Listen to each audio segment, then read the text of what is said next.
تعالوا اليوم نعمل هيك كيك بالشوفان بيطلع معكم صحي عن جد شي روعة من غير طحين ولا كمان أي زيت ولا سكر. عندي كوب حليب كوب شوفان، بننقعهم نص ساعة كاملة، نخلطهم هيك خلطة خفيفة ونتركهم على جنب.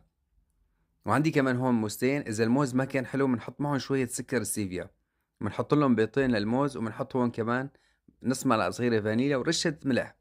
وعندي هون بعد ما خلطت بنحط 3 معالق من الكاكاو، ملعقة صغيرة بيكنج باودر، نخلطهم كتير منيح. بنحط بعدين الشوفان بعد ما نقعتهم الساعة. هلا هم بنحطهم بالقالب وبالفرن على درجة حرارة 180، تقريبا بياخد معكم من 25 ل 30 دقيقة. يا سلام. وعندي هون كمان شوكولا ديرك تقريبا 75% الكاكاو. بنحط لهم فنجان حليب وبنخلطهم ونعيفهم. طبعا الحليب بده يكونوا صخر، وتقريبا بنخليهم يرجع يبردوا لحتى يطلع معنا هيك الصوص شوكولا على شكل قالب.